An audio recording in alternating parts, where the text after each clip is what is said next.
Hello students, welcome to XIAS।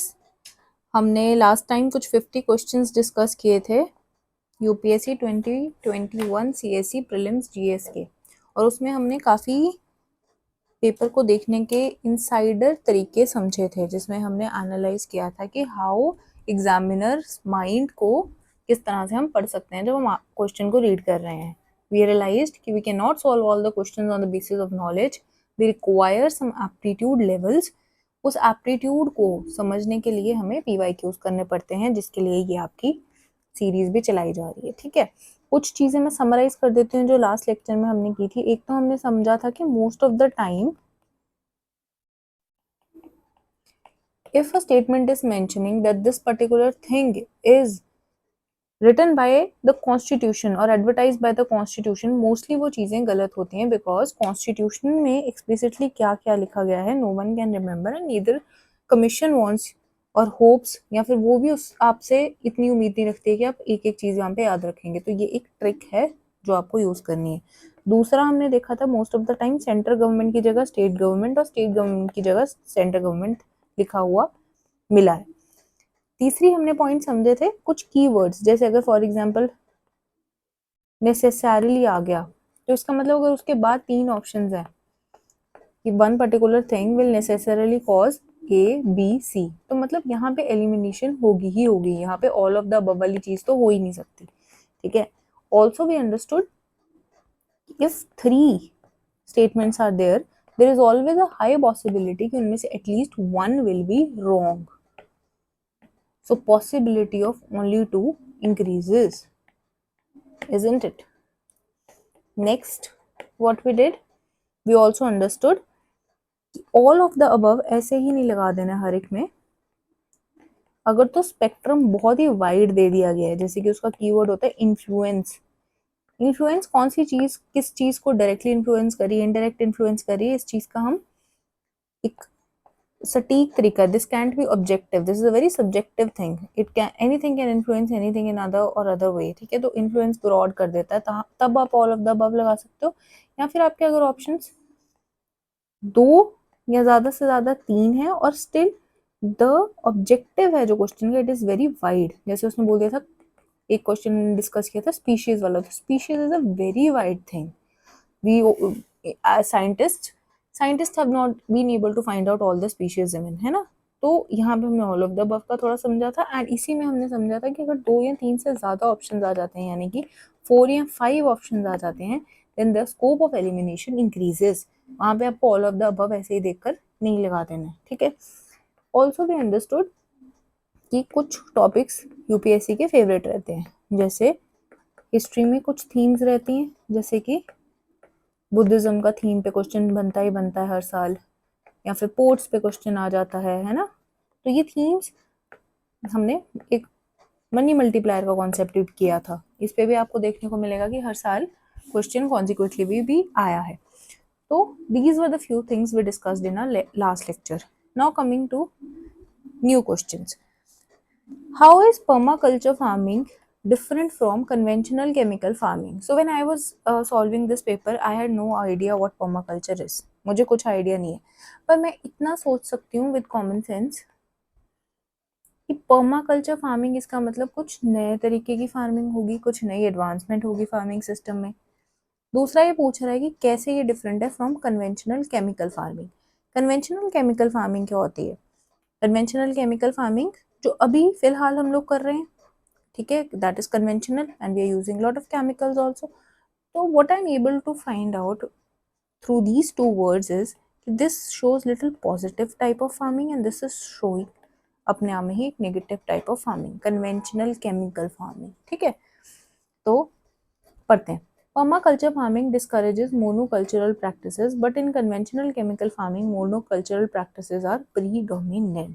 अब देखो इसका क्या मतलब हो गया, यहाँ पे बोल रहा है कि परमाकल्चर मोनोकल्चर को इनकरेज नहीं करता, इसका मतलब this is giving a positive statement about permaculture, पर कन्वेंशनल कल्चर के लिए एक नेगेटिव स्टेटमेंट दे रहा है। और मैंने ये इनके नाम से ही अज्यूम कर लिए, मुझे नहीं पता पर्माकल्चर फार्मिंग क्या है, पर मैंने नाम से एक अज्यूम कॉमन सेंस से कर लिया कि यार ये कुछ एडवांस नई तरह की फार्मिंग है तो इसका कुछ पॉजिटिव ही होगा, और ये कन्वेंशनल वाली के तो हम नेगेटिव जो भी रेपरकशंस है वो रेगुलरली देखते ही रहते हैं, ठीक है। तो फॉर दैट मैटर अगर आप अभी का थोड़ा भी आपको एग्रीकल्चर का नॉलेज है तो यू नो कि कन्वेंशनल केमिकल फार्मिंग में हम मोनोकल्चर्स ही कर रहे हैं, we are not doing any diversified type of cultures. Next is conventional chemical farming can cause increase in soil salinity, but occurrence of such phenomenon is not observed in permaculture farming. Okay, तो यहाँ पे भी soil salinity is not a good thing to happen. ठीक है, soil salinity will always destroy soil. Again it is going with that positive और negative वाली thing. यहाँ पे भी कन्वेंशनल केमिकल फार्मिंग के बारे में इसने नेगेटिव बात बोली और पर्माकल्चर के बारे में इसने पॉजिटिव बात बोली, तो मैं इस स्टेटमेंट को भी गलत अभी तक नहीं मान सकती। थर्ड स्टेटमेंट देखिए, conventional chemical farming is easily possible in semi arid areas और permaculture farming is not so easily possible in such regions. यहाँ पे इसने पर्माकल्चर के लिए कुछ नेगेटिव बोल दिया और इसके लिए कुछ पॉजिटिव बोल दिया। तो यहाँ पे मुझे अपना जो पॉजिटिव नेगेटिव वाला, ये मैं आपको एक नई टेक्निक सिखा रही हूँ, बहुत काम आएगी, मैं इसको कट कर दूंगी, ठीक है। Practice of mulching is very important in permaculture farming but not necessarily so in the conventional chemical farming. अब मल्चिंग जो चीज थी ना, ये 21 का पेपर देख रहे हो ना, 20 का पेपर देखना, तभी पीवाईक्यू का एनालिसिस इतना जरूरी हो जाता है। 20 के पेपर में मल्चिंग के ऊपर अलग से क्वेश्चन आया हुआ है, ठीक है, मतलब not like explicitly on mulching but mulching what has been used over there also. So what is mulching? वैसे मैं आपको टेक्निकली बताता हूँ तो मल्चिंग होती क्या है, when we cover a soil with layer of material to protect, उस सॉइल को भी प्रोटेक्ट करता है वो और उन प्लांट्स को भी, ठीक है। मटेरियल कुछ भी हो सकता है जैसे स्ट्रॉ, वुड चिप्स, अलग अलग तरह से हम एक अपने सॉइल कवर को किसी चीज से कवर कर देते हैं जो इसका पानी वगैरह भी बचा कर रखता है। तो ये एक बहुत ही कंजर्वेशन एग्रीकल्चर का इंपॉर्टेंट टर्म है, दैट इज मल्चिंग। तो मल्चिंग कह रहे हैं कि is very important in permaculture farming, तो ठीक है होती है, पर कन्वेंशनल में तो हम देखते हैं कि मल्चिंग नहीं होती, mulching is a positive term, तो ये पॉजिटिव फार्मिंग के साथ जा रहा है। तो 1 to 4 will be my answer. इस तरह का एसोसिएशन है ना जो ये प्रैक्टिस से आएगा। देखो वो जो हम क्या करते हैं, प्रीलिम्स में हम क्या करते हैं, हमें लगता है कि चीज़ें होंगी नॉलेज से। एक तो जिन लोगों का कभी प्रीलिम्स नहीं होता ना, उनका प्रॉब्लम है, उनको लगता है कि प्रीलिम्स नॉलेज से ही होता है, और दूसरा उनको लगता है कुछ ट्रिक्स पढ़ जाओ यूट्यूब से एक दिन पहले या फिर 5-6 दिन पहले और उन ट्रिक्स को लगाकर आप प्रीलिम सॉल्व कर लोगे, बट नहीं, ये एक कंटिन्यूस प्रैक्टिस करने के बाद आपका माइंड डेवलप हो जाता है आइडेंटिफाई करने के में कि अच्छा एक नई टर्म आई है, वो पॉजिटिव होगी, दूसरी नेगेटिव होगी, तो किस तरह से मुझे वो एसोसिएशन को बिल्ड करना है ना। चलिए नेक्स्ट क्वेश्चन देखते हैं। इसमें आपको कुछ ज़्यादा नहीं पढ़ना है, नॉलेज बेस बिल्ड नहीं करना है। हाँ, आपको पर्माकल्चर टर्म के बारे में ज़रूर पता होना चाहिए कि पर्माकल्चर होता क्या है ना। ये बेसिकली एक एग्रीकल्चर सिस्टम होता है जो नेचुरल इकोसिस्टम्स को मिमिक करके बनाया जाता है। तो नेचुरल जो पूरा एक इकोसिस्टम है आपका, उसमें जैसे इकोसिस्टम में we know we have lot of primary consumers हैं आपके, सेकेंडरी हैं, टर्शरी, एक proper chain of events is going on. तो इस चेन में किसी भी पार्ट को आपको नहीं तोड़ना है, जैसे इंटीग्रेटेड पेस्ट मैनेजमेंट करनी है, ये फर्टिलाइजर्स, केमिकल्स, ये सब यूज नहीं करने हैं, है ना। तो इस तरह का जो एक कॉन्जर्वेशन एग्रीकल्चर किया जाता है उसको हम पर्माकल्चर कहते हैं, ठीक है। नेचर को मिमिक कर कर आपको सस्टेनेबली एग्रीकल्चर प्रैक्टिस करना है, दैट इज पर्माकल्चर। तो ये आपको टर्म थोड़ा सा आइडिया होना चाहिए। अब नेक्स्ट पे चलते हैं। Next question, with reference to palm oil consider the following statements. palm oil tree is native to Southeast Asia. Okay, अब मेरे दिमाग में क्या स्ट्राइक किया कि might be something else, might be he's playing the examiner. Next, palm oil is a raw material for some industries producing lipstick and perfumes. Okay, यहाँ तो कुछ खेलने का वो है नहीं, there is no point, right? हाँ ठीक है, palm oil एक रॉ मटेरियल है और वो कुछ इंडस्ट्रीज में लिपस्टिक और परफ्यूम्स बनाने के काम आता ही होगा, not a problem. Palm oil can be use to produce biodiesel, तो कैन की बात कर दी है तो भाई कर ही सकते होंगे, अगर अभी नहीं कर सकते हैं तो कल को रिसर्च कर लेंगे। तो इन दो स्टेटमेंट्स में तो देखो कोई प्रॉब्लम है नहीं, ठीक है। तो these both statements are 100% correct, मुझे इनमें कोई त्रुटि कहीं पे भी मुझे नहीं लग रहा है कि दैट पर्सन इज प्लेइंग, तो 2 और 3 तो होगा। Now comes this option.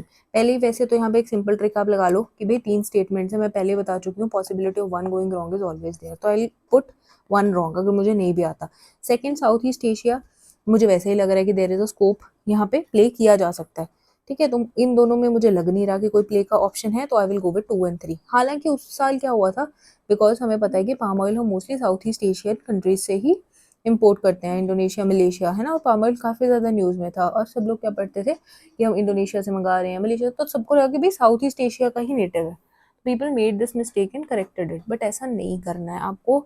अपने नॉलेज बेस में भी आप जिसमें बहुत क्लियर हैं, आपका नॉलेज बहुत ज़्यादा सटीक है, आप प्लीज़ उस पर ट्रस्ट करिए, नहीं तो आप अपने एप्टीट्यूड पर ट्रस्ट करिए कि भाई 3 स्टेटमेंट्स वो तीनों चक मारने के लिए नहीं दे रहा कि तीनों ही सही करवा देगा, कुछ ना कुछ तो खेल रहा होगा। ओके, नेक्स्ट देखते हैं।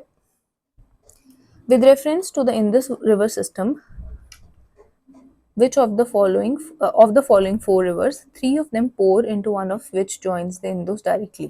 Among the following, which one is such river that joins the Indus directly? तो इंदुस को कौन डायरेक्टली ज्वाइन करता है, ठीक है। तो इस बार भी Indus water treaty is very much in news. तो आपको ये वाला जो इंदुस वाटर सिस्टम का पूरा रिवर सिस्टम है आपके दिमाग में होना चाहिए, उसके लिए ही ये क्वेश्चन भी इंपॉर्टेंट हो जाता है। सतलुज इसका आंसर था, ठीक है। बहुत सारे लोग कंफ्यूज्ड थे थोड़ा मैप देखकर, पीपल वर थिंकिंग दैट कि रावी भी हो सकती है, झेलम भी डायरेक्टली जा सकती है, बट यहाँ पे आप समझ रहे हो, आपको विजुअली मैप का पता होना चाहिए। 2024 में भी क्वेश्चन आया ना, जिसमें उसने बोला है कुछ 3 रिवर्स दिए हैं और बोला है अरेंज करो उनको फ्रॉम ईस्ट टू वेस्ट और I think west to east. We will discuss that question, है ना। तो I think they have talked about these 3 rivers. अच्छा, यहाँ पे दिया ही नहीं है। I had attached this map for your knowledge because the river is a very important theme. तो 2024 का पेपर उठाकर देखना, उसमें भी कोसी और आई थिंक गंडक इन सबको अरेंज करने को बोला उसने। तो यहाँ से हमें समझ आ रहा है कि examiner is expecting us to remember our rivers visually. मुझे पूरा एक विजुअल इम्प्रिंट होना चाहिए अपने हर एक रिवर सिस्टम का, और रिवर सिस्टम्स इंपॉर्टेंट है। तो फॉर एग्जांपल अब आपने ज्योग्राफी कम भी की है, तो आपको एक थीम पता है कि यार जो बार बार रिपीट हो रही है प्रीलिम्स में, मैं एटलीस्ट वो तो कर ही सकता हूँ, है ना। बिंदुस का क्या सिस्टम है, इंदुस को अगर मैं यहाँ पे थोड़ा सा आपको रफ आइडिया दूँ, तो यहाँ से ऐसे इंदुस चाइना से शुरू होकर पूरा हमारा JNK क्रॉस कर कर उसके बाद ऐसे चली जाती है ना, एंड में it is going to flow into your Arabian Sea. Now what happens, Jhelum will come, Jhelum को Chenab will join, Jhelum sorry made a mistake, Jhelum directly थोड़ी ज्वाइन करेगी। एक सेकेंड, हम कलर चेंज करते हैं, ठीक है। तो ये इंदुस आ गई, बाकी अलग से यहाँ से झेलम आएगी। झेलम के बाद Chenab is going to join Jhelum, then Ravi is going to come. Ravi Punjab से आ रही है, ये दोनों JNK से आ रही हैं ऊपर वाली। रावी पंजाब से आकर किसको ज्वाइन करेगी,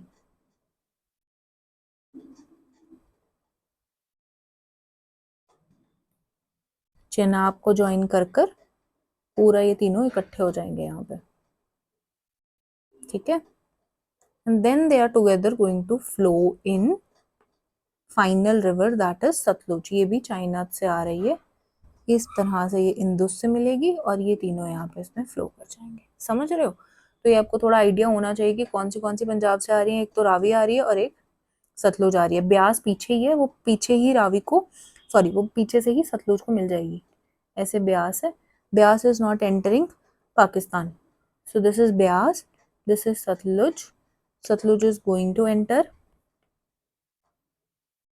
and this is your Jhelum, this is your Chenab, this is your Ravi, this is your Indus। तो ये रिवर सिस्टम ऐसे आपको विजुअली सारा याद होना चाहिए। मैं अभी एक एक करके आपको नहीं बता सकती, but at this point of time also you can, क्योंकि ये चीज़ें ना अगर सपोज करो किसी ने 1 साल पहले भी पढ़ी है ना, तो उसको पढ़नी पड़ेंगी, अब वो उसके दिमाग में याद तो नहीं होंगी, राइट।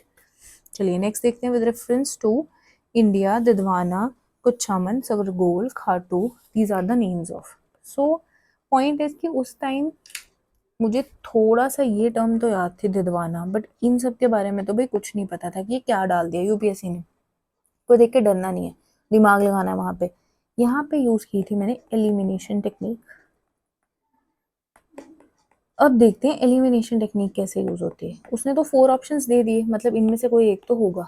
मुझे नहीं पता क्या है दिदवाना, मुझे नहीं पता सरगोल क्या है, मुझे नहीं पता खाटू क्या है, बट मुझे पता है कि रामसार साइट्स क्या है। मैंने रामसार साइट्स जितनी भी है मेरी कंट्री में, कितनी रामसार साइट्स हैं, 89 रामसार साइट्स हैं। वो सब मेरे को पता है कौन सी राम साइट कहाँ पे है ना। प्री के लिए ये तो हम प्रिपेयर करके जाते हैं, रामसार साइट्स भी प्रिपेयर करते हैं हम इन्वायरमेंट में, मैंग्रोव एरियाज भी प्रिपेयर करते हैं। ग्लेशियर्स के नाम भी हमने ज्योग्राफी एनसीईआरटी से मेजर मेजर तो पढ़े हुए हैं, और ये लग भी नहीं रहे दिदवाना, कुछामन या Sargol, not looks like glaciers. Glaciers के हमने जो नाम पढ़े भी हैं, जो हमें पता। ठीक है, तो बचता क्या है, सेलीन लेक्स। तो I am going to mark this as my answer and this was the correct answer. ठीक है, तो what I am trying to help you here with, ठीक है, I am trying to help you कि कैसे आपको अपना माइंड प्रोग्राम करना है प्रीलिम्स के लिए। अब पहले बात तो आपको पेपर जैसा भी आ जाए देखकर डरना नहीं है, बस ये सोचना है कि भाई सबके लिए ऐसा ही आया है, मेरे से ज़्यादा कोई पढ़कर नहीं आया यहाँ पे, जितना मैंने पढ़ा सबने उतना ही पढ़ा है। गेम अब बस इतनी है कि कितना मैं काम रख कर अपने माइंड को, कितना मैं अपने माइंड को, prelims is more of a mental exercise. वहां पर बैठकर मैं कितना सोच सकता हूँ, that will determine my score, and that you will do only when your brain is working efficiently. If your brain is rushed with adrenaline and if it is not able to release the correct chemicals, you won't be able to score good. तो इसीलिए prelims एक बहुत important exercise होती है। मैं अपने उस 2 घंटे में क्या करती थी, I use to smile a lot, because when you smile ना, your whole chemical analogy of your body, physiology of your body changes. ठीक है, तो वो चीज़ आप भी ट्राई करना। चलिए नेक्स्ट देखते हैं, consider the following rivers, which of the above rises from Eastern Ghats. ये कुछ 4 रिवर्स के नाम है, और उसने पूछा है कि कौन सी हैं जो they rise from Eastern Ghats. Brahmani, Nagavali, Subarnarekha, वंशाधारा।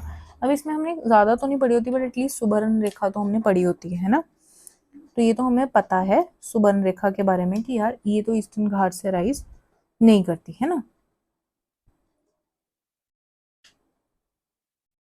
तो हम 3 काट देंगे, वी आर लेफ्ट विद 1 2 2 4। तो 2 तो है भी, नागावली तो करती है।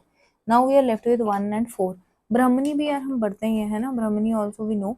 तो ये क्वेश्चन सॉल्वेबल तो था, बट बहुत लोगों का गलत हुआ था, बिकॉज पीपल जिन्होंने रिवर्स बहुत अच्छे से नहीं रिवाइज किए, वहाँ जाके कंफ्यूजन बहुत करता है। तो इसीलिए मैंने ये थोड़ा आपको मैप भी एक दे दिया है।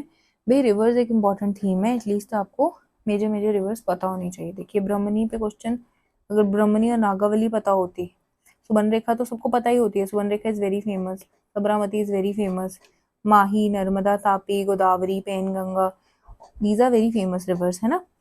बाकी ये भी पेन्नरू, इस पे भी क्वेश्चन आ चुका है, कावेरी पे क्वेश्चन आ चुका है, अमरावती पे क्वेश्चन आ चुका है। ये सब रिवर सिस्टम्स आपके माइंड में होने चाहिए। अगर अभी नहीं है तो आप प्लीज़ कोई यूट्यूब वीडियो ही उठाकर सारे रिवर सिस्टम्स अच्छे से रिवाइज कर लो, बिकॉज यहाँ पे मुझे ऐसा लगता है अगर रिवर सिस्टम से क्वेश्चन आ रहा है, अब हमने एक प्यारी थीम है यूपीएससी की, वहाँ पे हमने नॉलेज लगा के सॉल्व करना है, वहाँ पे हम कोई भी तिकड़म नहीं लगाएंगे। ओके, चलिए कमिंग टू नेक्स्ट क्वेश्चन।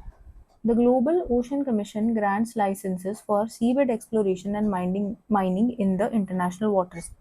तो जिस साल ये एग्जाम आया था 2021 में, उस साल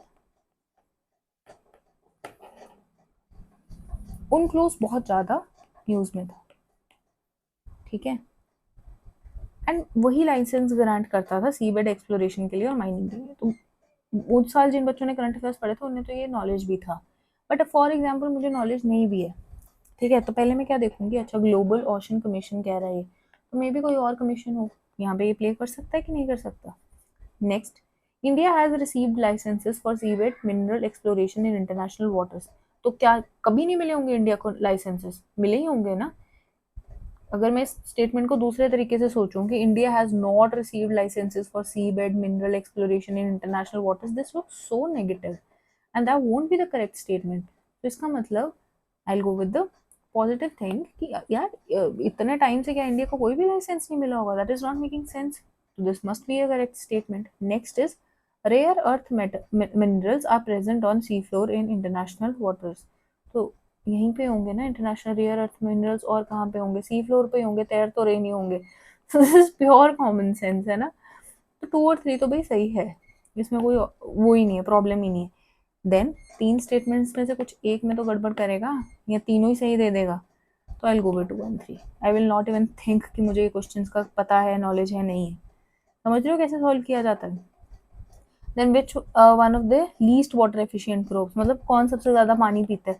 तो ये प्रॉब्लम तो हम देख ही रहे हैं. मैंने आपको पहले भी बताया कि शुगर केन और राइस है जो हमारा जो क्रॉपिंग पैटर्न्स है वो इन पे स्टैग्नेट कर गए हैं. शुगर केन है जो वो बहुत पानी पीता है, बट स्टिल वो पंजाब जैसे रीजन्स में बहुत लेवल पे उगाया जाता है, which is causing a lot of ground water problems in India. So we know this thing. Pearl millet तो भाई दीज आर तो मिलेट्स का तो मेन यूएसपी ही ये है कि they are drought resilient crops, right. I hope this is making sense. चलिए next देखते हैं. In the tropical zone, the western sections of the oceans are warmer than the eastern sections owing to the influence of trade winds. तो यहाँ पे आपको ocean currents का जो knowledge है वो काम आएगा. एनसीईआरटी की ज्योग्राफी में हम ओशन करंट्स का एक प्रॉपर मैप पढ़ते हैं, राइट. तो जैसे फॉर एग्जांपल हम यहाँ पे एक बार अटलांटिक ओशन का थोड़ा सा आइडिया ले लेते हैं. Equatorial current, gulf stream, then we have this and this. Now this is your Atlantic Ocean. तो इसका वेस्टर्न सेक्शन क्या होगा, ये वाला वेस्टर्न सेक्शन होगा, है ना. तो वेस्टर्न सेक्शन इसका वार्मर है. तो we all know gulf stream एक वार्म करंट है. तो ये बात बिल्कुल सही है. देन द ईस्टर्न सेक्शन में ये आपका कोल्ड करंट है. Owing to the influence of trade winds. तो मैंने आपको बताया इन्फ्लुएंस तो एक वाइडर वर्ड है, तो उसमें influence will be of so many things, one of would be trade winds also. तो इस स्टेटमेंट में कोई भी प्रॉब्लम नहीं है. अब ये देखिए कि एक प्योर नॉलेज बेस्ड क्वेश्चन है, ये ज्योग्राफी के कॉन्सेप्ट से क्वेश्चन आया है. यहाँ पे अगर आप अपना एप्टीट्यूड लगाकर ज़्यादा होशियार बन रहे हैं तो वो आपका गलत होगा. फिर यहाँ पे आप सोचेंगे कि यार वेस्टर्न की जगह ईस्टर्न लिख सकता है, ईस्टर्न की जगह वेस्टर्न लिख सकता है. नो, यूपीएससी ऑल्सो नोज कि आपको पता है कि वो खेल रहा है.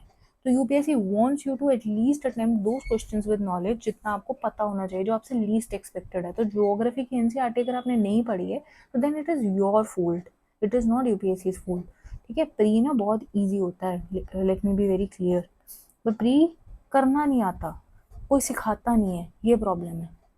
मार्केट में कोई नहीं सिखा रहा है कि प्री सॉल्व कैसे करना है. This is the only problem. One is running behind knowledge. और टेस्ट सीरीज का क्वालिटी कुछ पता ही आपको कितना कर है.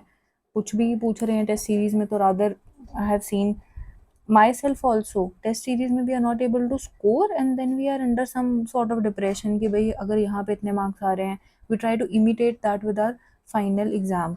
हमें लगता है कि हमारे टेस्ट सीरीज में 60-70 नंबर आ रहे हैं, हम मेन एग्जाम में भी इतने ला सकते हैं, बट ऐसा नहीं है. Okay, test series is just for your knowledge. थोड़ा सा उससे नॉलेज गेन कर लीजिए. अगर आपको यूपीएससी के लाइक नॉलेज लग रहा है, अगर वो बहुत ही फालतू क्वेश्चंस पूछ रहे हैं तो इग्नोर करिए. ठीक है. स्टैंडर्ड ऑफ क्वेश्चंस आपको पीवाईक्यू से पता चल ही रहे हैं. सेकेंड थिंग, टेस्ट सीरीज आप अपना एप्टीट्यूड बिल्ड करने की कोशिश करिए. बस ये समझने की कोशिश करिए कि यहाँ पे भी तो एग्जामिनर ही बैठा है, वो कहाँ पे मेरे साथ खेल सकता है. तो उस तरह से आप उसे अप्लाई करने की कोशिश करो. पर बहुत ज़्यादा मायूस होने की बिल्कुल ज़रूरत नहीं है अगर टेस्ट सीरीज में मार्क्स नहीं आते हैं, because test series is just creating fear in the market. चलिए next. In the temperate zone, westerlies make the eastern sections of the oceans warmer than the western sections. बिल्कुल सही बात है, बिल्कुल ही 100% बिल्कुल बात सही है ना. तो गेन नॉलेज, तो इसका आंसर हो गया बोथ 1 and 2. नेक्स्ट देखते हैं. इन the context of India's preparation for climate smart agriculture consider the following statements. Climate smart agriculture के लिए जो इंडिया की प्रेपरेशन है उसके ऊपर हम पढ़ेंगे. ठीक है. Climate smart village approach in India is a part of the project led by climate change, agriculture and food security and international research program. मुझे इसके बारे में नॉलेज नहीं है बिल्कुल भी, जब मैं एग्जाम में बैठी हूँ, है ना. प्रोजेक्ट है जो ये CCAFS का, it is carried out under consultative group on international agriculture research which is headquartered in France. Because I do not know anything about it, I may think that this person is playing over France. ICRISAT in India is one of the CGIAR's research centers. यहाँ पे मुझे कोई problem लगी नहीं है ना कि भाई ICRISAT हमें भी पता है कि सेमी एरिड ट्रॉपिक्स के ऊपर रिसर्च कर रहा है इस रीजन के क्रॉप्स के ऊपर, तो ये one of the research centre हो भी सकता है CGIAR का. तो 3 में तो भाई कोई प्रॉब्लम है नहीं. और तीनों सही हो इसकी भी उम्मीद हमें पता है कि कम होती है। पर इस क्वेश्चन में ना थोड़ी सी हमारा एप्टीट्यूड वर्क नहीं किया था। हम सबको लगा था कि क्वेश्चन 59 का आंसर होगा ये फ्रांस छोड़कर 1 and 3, but it didn't work. I had put this answer 1 and 3, but unfortunately this answer was 1, 2 and 3. तो एक पेपर में हमेशा ऐसे 2-3 क्वेश्चंस होंगे जो आपके सेट बेस्ड पैटर्न्स पे नहीं जा रहे होंगे, पर ऐसे 15 क्वेश्चंस होंगे जो सेट बेस्ड पैटर्न्स पे जा रहे होंगे। तो इन सबको अगर आप फॉर एग्जाम्पल 2-3 क्वेश्चन गलत भी कर देते हैं ना, तो that is not going to take you below cut off. Cut off से आप ऊपर ही रहेंगे, ठीक है। Next, leaf litter decomposes faster than in any other biome, and as a result of the soil surface is often almost bare. ठीक है। Apart from trees, vegetation is largely composed of plant forms that reach up to the canopy vicariously by climbing the trees or growing as epiphytes rooted on the upper branches of the trees. This is most likely the description of, पढ़कर ही समझ आ रहा है, जब उसने बात की ये वाली लाइन से समझ आ गया ना कि ट्रीज को क्लाइंब करना पड़ रहा है ग्रो करने के लिए। तो इसका मतलब इतनी डेंस है हमारे फॉरेस्ट कि उनको सन लेने के लिए एज एपिफाइट्स ग्रो करना पड़ रहा है, reaching up to the canopy and that also very vicariously, मतलब बहुत ही जज्बात के साथ उनको क्लाइंब करना पड़ रहा है। तो ये किसका करेक्टरिस्टिक है? ये करेक्टरिस्टिक हो जाता है आपका ट्रॉपिकल रेन फॉरेस्ट का, जहाँ पे बहुत ही डेंस वेजिटेशन होती है, ठीक है। तो ये भी आपको नॉलेज बेस के साथ ज्योग्राफी के माध्यम से आना चाहिए। ज्योग्राफी के आपने सारे मेजर फॉरेस्ट टाइप्स पढ़े हैं और उसमें ही आपको ऐसी स्टेटमेंट अपनी एनसीईआरटी में देखने को मिल जाएगी। नेक्स्ट देखते हैं, the vegetation of savanna consist of grassland with scattered small trees. Savanna zone की बात हो रही है, but extensive areas have no trees, ठीक है। The forest development in such areas is generally kept in check by one or more or combination of some conditions. Which of the following are such conditions? तो किस तरह से हम forest development नहीं होने देते इस रीजन्स में? तो ऐसा क्या होता है समन्ना में कि we have trees but they are mostly grassland and small trees are there. So what happens, एक तो देखिए यहाँ पे क्या होता है, फायर है ना। तो जब आप इस जोन के बारे में, यहाँ पे भी मैं कहूँगी नॉलेज हमारे को थोड़ा होना चाहिए, ठीक है। हम एप्टीट्यूड लगा के ये जरूर कह सकते हैं कि everything won't be the answer. तो अगर ऑल ऑफ द अबव होता तो वो तो मेरा आंसर नहीं होता, बिकॉज 5 ऑप्शंस है, कुछ ना कुछ तो काटना पड़ता। But still I would want कि ये जो ज्योग्राफी के बेसिक कंसेप्ट है ना, और खास करके जो फेवरेट कॉन्सेप्ट है, जैसे फॉर एग्जाम्पल अभी आपने रिवर्स पढ़ा ना, रिवर्स ज्योग्राफी का फेवरेट कॉन्सेप्ट है। दूसरा क्या फेवरेट कॉन्सेप्ट है ज्योग्राफी का?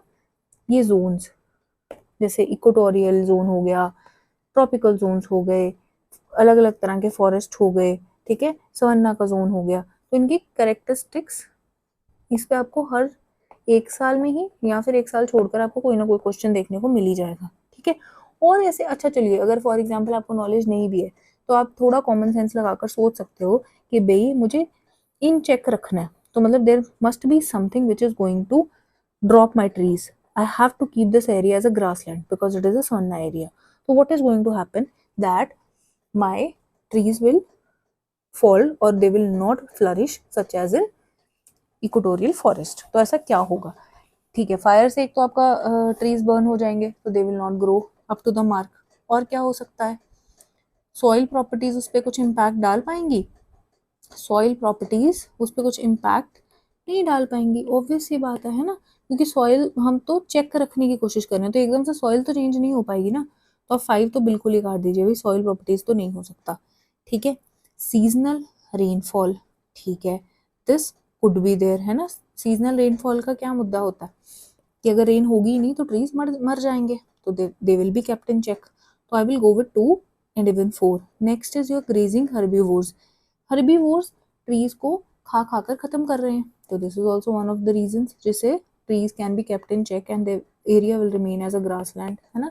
बरोइंग एनिमल्स एंड टर्माइट्स, इनका ट्रीज पे क्या ही इम्पैक्ट होगा? तो even from common sense I am able to arrive at the answer कि एनिमल्स, बरोइंग एनिमल्स खास करके और termites, they are not going to impact my trees in any sense. है कॉमन सेंस ये है ना। बट फायर या फिर हर्बीवोर्स या फिर rain, they are going to impact my trees. Neither soil property is going to keep check on my trees. यहाँ पे वो check soil properties obviously have a lot of to do with trees, but at the same time यहाँ पे soil is not coming in to picture. वो पूछ के आ रहा है कि हमें वहाँ पे ट्रीज तो हो जाते हैं, पर देर आर सम कंडीशंस जिनके कारण ट्रीज हमेशा चेक में रखे जाते हैं, जिसके कारण मेजरली वो रीजन्स ग्रासलैंड्स होते हैं। इस लेवल तक आपको थोड़ा सोचना है कि what he is asking. Next, with reference to the water on the planet earth, consider the following statements। पानी की बात करते हैं। amount of water in the rivers and lakes is more than amount of groundwater। okay, amount of water in polar ice caps and glaciers is more than the amount of groundwater। तो ये ना आपको थोड़ा सा पता ही होना चाहिए। ये वैसे बेसिकली एनसीईआरटीज की स्टेटमेंट्स है ना, इसमें there is no I won't say I'm asking you to employ aptitude in such basic things, that won't work। तो we all know कि एक एनसीईआरटीज की ही स्टेटमेंट्स है कि भाई अमाउंट ऑफ वाटर है जो और पोलर आइस कैप्स में और ग्लेशियर्स में वो ज़्यादा है ग्राउंड वाटर से। ठीक है, तो ये स्टेटमेंट हमारी बिल्कुल सही है। अमाउंट ऑफ वाटर रिवर्स और लेक्स में ज़्यादा है than the amount of ground water, because ये बहुत ही कॉन्ट्रोवर्शियल सी स्टेटमेंट है कि ग्राउंड वाटर ज़्यादा है देन अपर सरफेस वाटर। तो जिसको यही पता है कि भाई हाँ ग्राउंड वाटर ज़्यादा है, तो वो इसको तो कांटा मार ही देगा। ये वाली चीज़ का नॉलेज होना थोड़ा सा ज़रूरी था। इस पर आई थिंक एक चार्ट आता है, मैं वो चार्ट आपको बता ही देती हूँ। तो फ्रेश वाटर हमारे पास कितना है, एक सेकेंड, ये आप बना ही लो है ना, बिकॉज ओशंस में वी हैव 96.5% ऑफ वाटर। ठीक है, बाकी बाकी सेलिन एरियाज में होगा and rest 2.5% is your fresh water. अब ये फ्रेश वाटर है जो, इसकी बात करते हैं। इसमें देखिए 68.7% है glaciers and your eyes caps and 30% is your ground water. ठीक है, बचा हुआ 1.2% इज योर सरफेस या फिर बाकी फ्रेश वाटर। तो समझ में आया सरफेस वाटर और ग्राउंड वाटर में कितना डिफरेंस है। जिसको ये डाटा हल्का सा भी आता उसने ये क्वेश्चन अच्छे से कर भी लिया था। ठीक है, अब अगर सरफेस वाटर में भी समझना है कि क्या डिवीजन है, तो उस सरफेस वाटर की डिवीजन में सबसे ज्यादा है आपका ग्राउंड की आइस एंड परमाफ्रोस्ट। परमाफ्रोस्ट समझते हैं ना, जो रशिया वगैरह में बहुत ज्यादा है। 70% पानी यही है।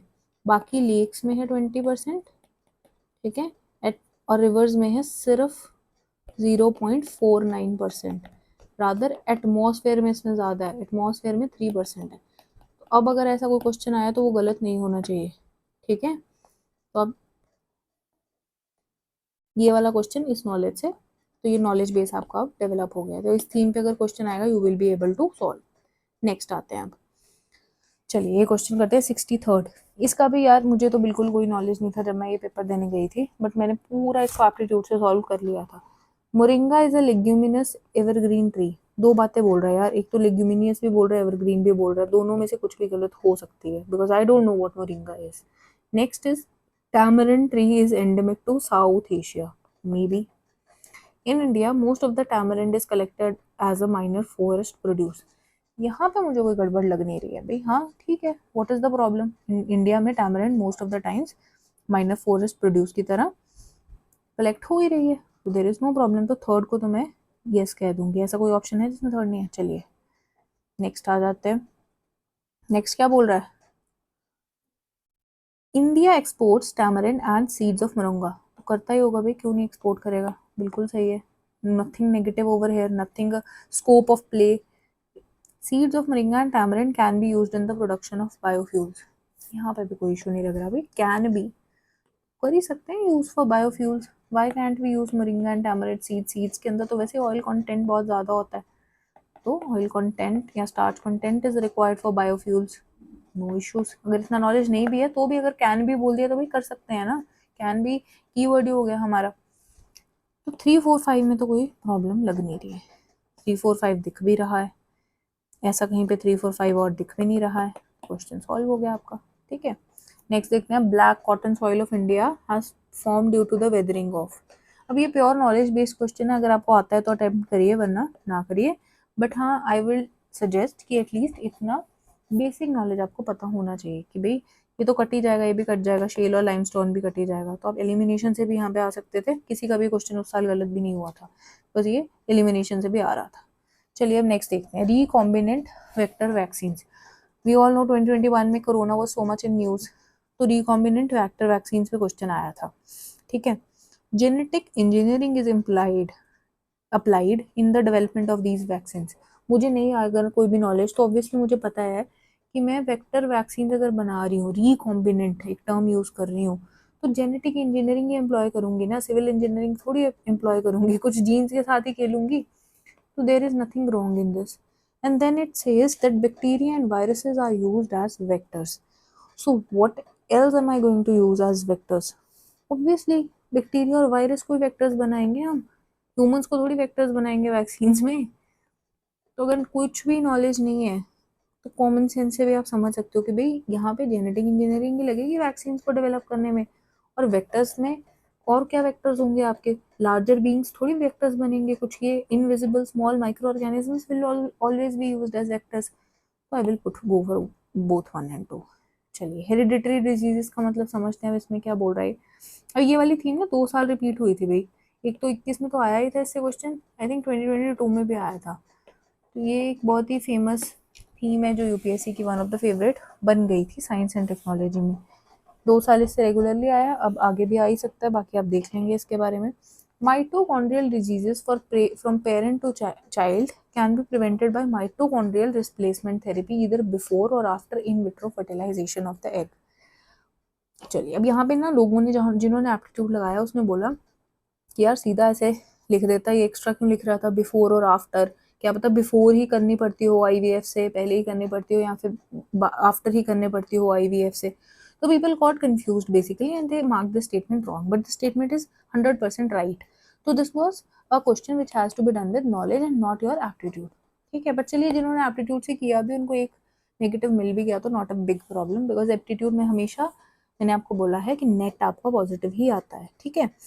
तो हम इसको थोड़ा ना समझ लेते हैं ये वाले कॉन्सेप्ट को, सो दैट अगर इससे दोबारा क्वेश्चन आए तो आप नॉलेज से इसको गेन कर पाएं। और आईवीएफ टेक्नोलॉजी की अगर बात हो चुकी है एक बार यूपीएससी के पेपर में, तो देयर इज ऑलवेज उम्मीद की दोबारा भी हो सकती है। तो होता क्या है, डीएनए की बात होती है जो ट्रांसमिट करता है पेरेंट्स से बच्चों में।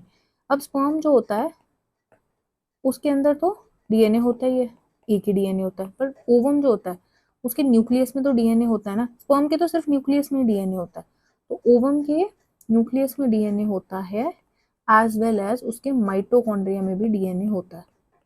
तो कई बार क्या होता है कि हमारे जो प्रॉब्लम होती है ना बच्चों को, वो माइटोकॉन्ड्रियल, कोई भी जेनेटिक प्रॉब्लम जो माइटोकॉन्ड्रियल डीएनए से हो रही है, ठीक है। तो उसके लिए एक टेक्नोलॉजी आई थी कि यार आप माइटोकॉन्ड्रियल डीएनए है ना जो, उसको आप रिमूव कर दो, रिप्लेस कर दो, इस माइटोकॉन्ड्रिया को हटाकर किसी और ओवम से माइटोकॉन्ड्रिया को रिप्लेस कर दो, तो वो जेनेटिक प्रॉब्लम जो इस डीएनए से हो रही थी उसको आप प्रिवेंट कर सकते हो, समझ रहे हो, बिकॉज ये चेंज हो गया आपका माइटोकॉन्ड्रिया। तो this was the basic technique. तो अब इसने बोला कि माइटोकॉन्ड्रियल डिजीजेज है जो ये parent to child can be prevented अगर माइटोकॉन्ड्रियल रिप्लेसमेंट थेरेपी की जाए। तो बिल्कुल सही बात है, कोई इशू नहीं है इसमें। अब उसने बोल दिया इधर बिफोर और आफ्टर इन विट्रो फर्टिलाइजेशन। तो अब आईवीएफ देख लेते हैं भाई, आईवीएफ क्या होता है। आईवीएफ में बेसिकली एक स्पर्म डोनर होता है, मोस्टली फादर ही होते हैं जो अपने स्पर्म्स देते हैं, और मदर अपना ओवम देता है। इन दोनों को हम क्या करते हैं लैब में, we are going to fertilize them and then finally we are going to form egg, ठीक है। अब इसने बोल दिया फर्टिलाइजेशन से यहाँ पहले या फिर बाद में, ठीक है। तो यार पहले भी कर दोगे तो कोई प्रॉब्लम नहीं है, माइटोकॉन्ड्रिया रिप्लेस हो जाएगा, एग में भी माइटोकॉन्ड्रिया अगर रिप्लेस हो जाएगा तो देयर इज नो प्रॉब्लम ना, बिकॉज एग में भी अभी भी माइटोकॉन्ड्रिया तो एक ही है, स्पर्म से तो माइटोकॉन्ड्रिया आया ही नहीं है, ठीक है। तो बाकी सारा इसमें डीएनए है, वो दोनों पेरेंट्स का है, इसमें सिर्फ मदर का माइटोकॉन्ड्रिया है। तो यहाँ पे भी माइटोकॉन्ड्रिया अगर रिप्लेस कर दें तो there is no problem, okay.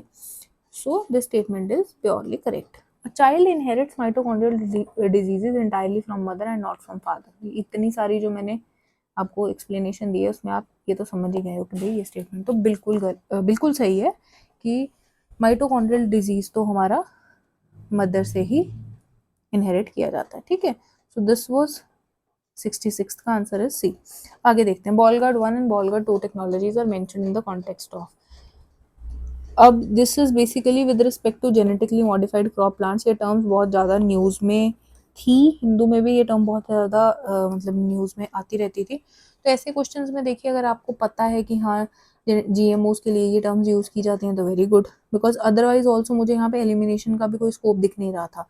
Clonal propagation के बारे में कितना ही पढ़ा होता है यूपीएससी ने, या फिर बायो फर्टिलाइजर्स की प्रोडक्शन में कौन सी टेक्नोलॉजीज यूज होती हैं, we do not know that.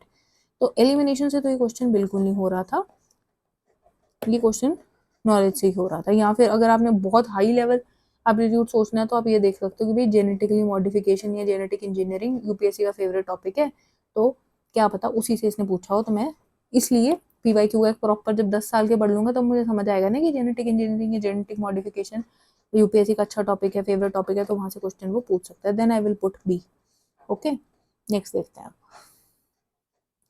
In a pressure cooker, the temperature at which the food is cooked depends mainly upon which of the following. ठीक है, area of the hole in the lid, temperature of the flame and weight of the lid. Most of the time लोगों ने तीनों लगा दिए थे यार, पर तीनों आंसर है नहीं था, है ना। इसका आंसर था सी 1 and 3। तो टेम्परेचर ऑफ फ्लेम है जो, उस पर डिपेंड नहीं करता कि कुकर का टेम्परेचर कितना है, वो बेसिकली इन दोनों चीज़ों पे डिपेंड करता है। इसका बहुत ज़्यादा, to be very honest, see I will not lie, I do not have major knowledge base with respect to this question. तो इस पर आप प्लीज़ खुद थोड़ा रिसर्च कर कर इसको आप अपने नेक्स्ट अटेम्प्ट, मतलब जो अपना नेक्स्ट एग्जाम है उसके लिए तैयार कर सकते हो, क्योंकि क्वेश्चन रिपीटिशन की हमेशा संभावना रहती है। चलिए नेक्स्ट देखते हैं, which of the above can be cultured in artificial and synthetic medium. अच्छा, इस कॉन्सेप्ट से भी यार 3-4 बार क्वेश्चन आया है। ये कॉन्सेप्ट है जो, ये एसएनटी का ही कॉन्सेप्ट है और ये भी रिपीट होता है। जैसे वो ये वाला माइटोकॉन्ड्रिया वाला होता है ना। अच्छा, जब ये मैंने आपको बताया था ना कि तीसरे ओवम से आप माइटोकॉन्ड्रिया डालोगे तो उसको हम 3 पेरेंट बेबी भी कहते हैं। फिर ये टेक्निक का नाम ये है, I forgot to tell you this. चलिए सॉरी, नेक्स्ट इसी पे बात करते हैं। अब हम देख रहे हैं यहाँ पे हम क्या कह रहे हैं, which of the above can be cultured in artificial और सिंथेटिक मीडियम। तो आर्टिफिशियल और सिंथेटिक मीडियम में इन तीनों में से किस चीज़ को कल्चर किया जा सकता है। बैक्टीरिया को किया जा सकता है, फंजाई को किया जाता है, वायरस को। याद रखना, वायरस को हमेशा होस्ट चाहिए, उसको कोई लिविंग बींग चाहिए टू डिवाइड, अदरवाइज वो नहीं डिवाइड कर सकता, वो नहीं कल्चर कर सकता, उसको कोई ना कोई होस्ट। तो आर्टिफिशियल सिंथेटिक मीडियम में virus can not be cultured. तो answer will be 1 and 2 and this is something by which you are building your knowledge, जिससे आपको आगे भी क्वेश्चंस सॉल्व होते हुए दिखेंगे। ठीक है, next question, adenovirus have single stranded DNA genomes whereas retrovirus have double stranded DNA genomes. ठीक है, वेयर एज, क्या पता आप सिंगल की जगह डबल लिख रहे हो और डबल की जगह सिंगल लिख रहे हो, there is always a possibility. Common cold is sometimes caused by an adenovirus whereas AIDS is caused by a retrovirus। भाई AIDS का सबको पता है कि retrovirus से होता है, ठीक है। बाकी common cold उस time adenoviruses were very much in news। Why were they in news? Because we were employing adenovirus in developing corona का vaccines 2021 में, ठीक है। तो जो आपका वैक्सीन थी वो एडिनोवायरस ही उसमें वेक्टर की तरह यूज किए गए थे। तो adenovirus was very much in news, और बहुत बार उसको हम कॉमन फ्लू वायरस भी कहते थे कि हम कॉमन फ्लू वायरस है जो एडिनोवायरस, उसको यूज कर रहे हैं अपनी वैक्सीन बनाने के लिए। तो ये स्टेटमेंट तो बिल्कुल ही सही है, इसमें कोई वो ही नहीं है, प्रॉब्लम ही नहीं है ना। वेयर एज की जगह मतलब मैं ये भी नहीं कह सकती एड्स में वो एडिनोवायरस लिख सकता था, नो, कैन नॉट। एड्स का इतना नॉलेज सबको है कि रेट्रोवायरस ही होता है, बट हाँ सिंगल स्टैंडर्ड डबल स्टैंडर्ड का मुझे नॉलेज नहीं है। एंड आई विल अज्यूम कि वो यहाँ पे प्ले कर रहा है and I will put 2 only which is the correct answer. ठीक है, समझ गए। तो अगर नॉलेज नहीं भी है तो मैंने एग्जामिनर के माइंड को समझा कि वो सीधा सीधा क्यों लिखेगा, कुछ ना कुछ तो उल्टा करेगा ही ना। Why would he write the correct thing. Next देखते हैं, water can dissolve more substances than any other liquid because. तो ये तो आई थिंक टिपिकल एनसीईआरटी का क्वेश्चन है, एनसीईआरटी से उठाया गया है कि ये डायपोलर होता है नेचर में, इसीलिए water can dissolve more substances. तो ये आपको पता होना चाहिए। स्ट्रीट लाइटनिंग की बात करते हैं कि किस तरह से सोडियम लैंप्स डिफर करती हैं हमारी एलईडी लैम्प्स से। इसको समझने की कोशिश करते हैं। देखिए ये आप इस पे अपना नॉलेज बेस डेवलप करेंगे। ये आज के लेक्चर आपका सिंपल होमवर्क है, ठीक है।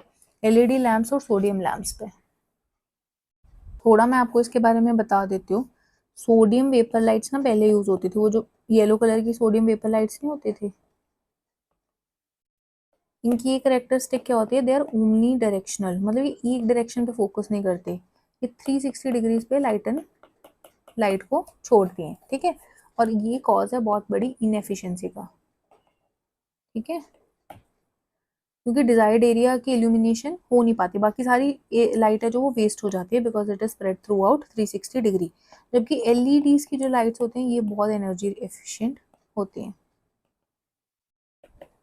ठीक है, बहुत कम इसमें एनर्जी वेस्ट होती है और ये 360 डिग्री नहीं जाती है, ये 180 डिग्रीज तक ही लाइट को डायरेक्शनली एमिट करती है, समझ गए।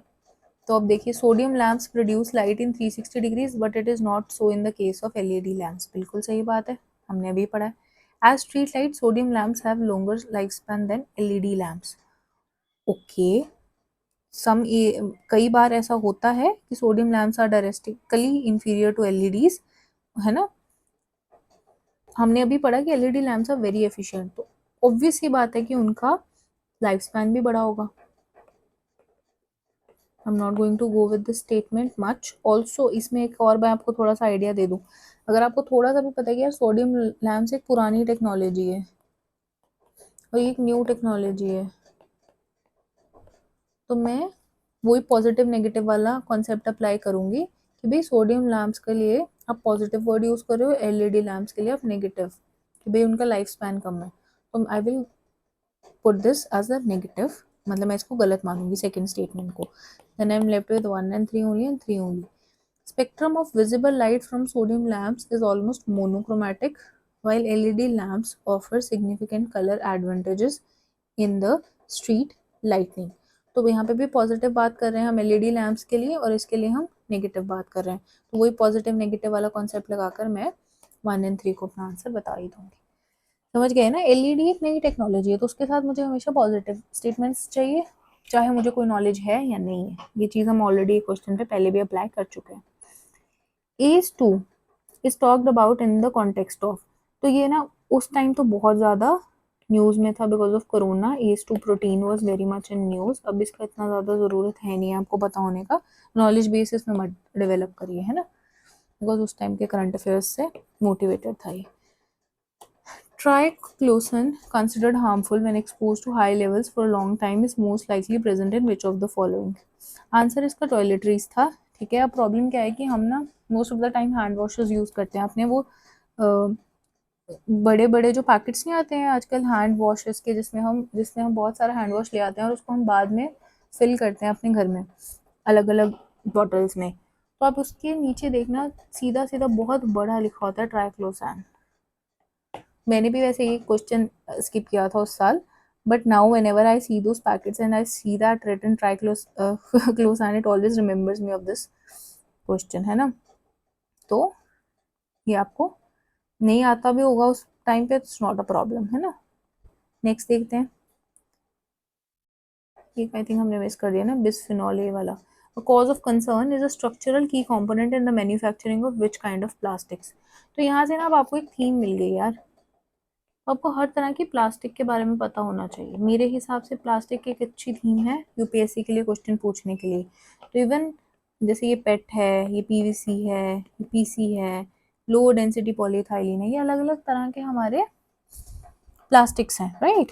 सो there is always a possibility कि क्वेश्चन, अगर ये तो यहाँ पे तो आंसर पॉलीकार्बोनेट है, but there is always a possibility in तीनों से कुछ क्वेश्चन आ जाए, तो इनको एक बार गूगल कर इनके एसेंशियल जो भी पॉइंट्स हैं वो आप नोट डाउन कर रिवाइज कर लीजिएगा, ठीक है। नेक्स्ट देखते हैं,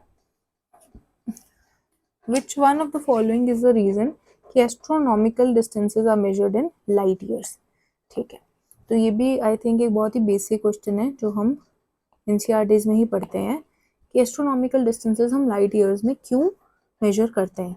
इसलिए मेजर करते हैं क्योंकि स्पीड है जो लाइट की वो हमेशा सेम है, अगर स्पीड ही वेरिएट करेगी तो हम लाइट ईयर्स में कैसे, लाइट ईयर्स होता क्या है, क्या मतलब है इस चीज़ का, सिंपल सा मतलब है कि हम मेजर करते हैं जैसे for example there is a star, तो how many light years this light took to enter earth, so this is 1 light year. जैसे इसको 1 साल लग गया इसकी लाइट को धरती पे पहुंचने में, तो दैट इज 1 लाइट ईयर। तो ये एक मेजर हो गया। अब 1 लाइट ईयर हमने क्या बना लिया, एक मेजर ही बना लिया जिससे हम बाकी के एस्ट्रोनॉमिकल डिस्टेंसेस भी मेजर कर रहे हैं। पर क्योंकि लाइट की स्पीड सेम है इसीलिए तो 1 लाइट ईयर एक मेजर बन पाएगा ना। अगर लाइट की स्पीड ही सेम नहीं है तो क्या पता इसकी लाइट 1 लाइट ईयर 1 साल में पहुंच रही है, इसकी लाइट अगर 10 साल में पहुंच रही है, 10 लाइट ईयर्स में पहुंच रही है, फिर ये मेजर्स तो सेम नहीं होगा ना। अदरवाइज तो मैं ये कह सकती हूँ कि this star is sending its light in 1 light year and this is sending in 10 light year, but if the speed is not same, on what basis I can say कि 10 light years, क्या पता इसकी speed तेज हो और ये भी एक ही light year में आ जाए, हालांकि ये बहुत दूर है। थोड़ा समझ पा रहे हो? तो speed of light is always same is the reason. तो यहाँ पे भी कोई एप्टीट्यूड कोई तिकड़म नहीं है, सिंपल कॉन्सेप्ट है, बेसिक कॉन्सेप्ट है जो पता होना चाहिए।